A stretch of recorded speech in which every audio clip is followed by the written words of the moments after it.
Today I'll be presenting the new converter. The converter does what it has done in the past.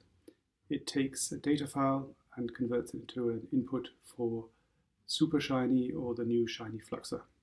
What it does in addition, it takes the sample list, which needs to be in the right format, and merges the two. So I've loaded already a data file here.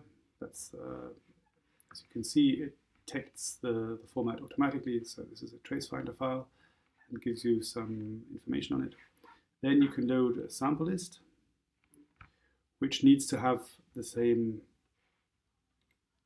sample names. Otherwise, there will be error messages. So, performs a few checks, and then it merges. And it tells you that there's been an overlap between the two, between the data file and the sample list, and it's managed to merge them, which essentially just means matching the names of the samples in both files. Next thing is something that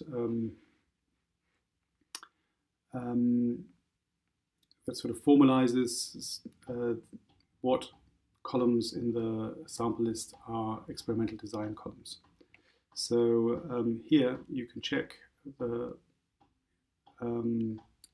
columns that were in your sample list, which are the design columns. There might be some other columns that that are listed here, like the date when you made the prep or that kind of thing.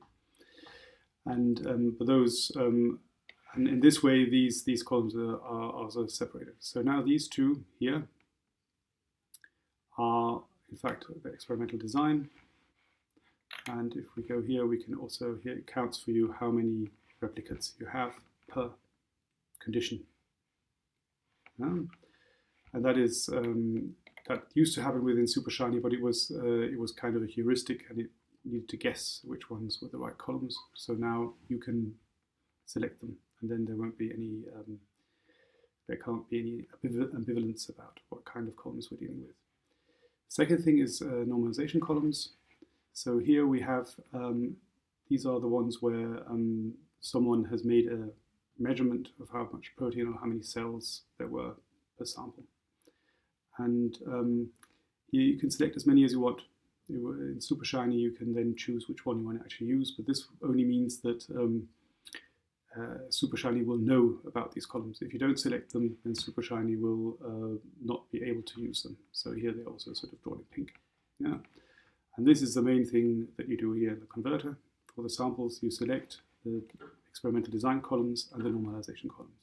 When you've done that, you can have a look at the features. That is just look at. You can't do anything here right now. Note that the compounds are in the new notation, but the splitting of the names doesn't happen here. Then we go to experiment. Here is some interaction is needed. You have to select all these four things here. These methods are listed in an Excel file. I'm just selecting something. And if you've selected something from everything, then the red text will go away and you can proceed. And then you download it. And that's it. So I'm going to download this to my downloads folder. There isn't really all that much to it, except that, of course, you need to have the right inputs and for this. I'll cover that in the next video.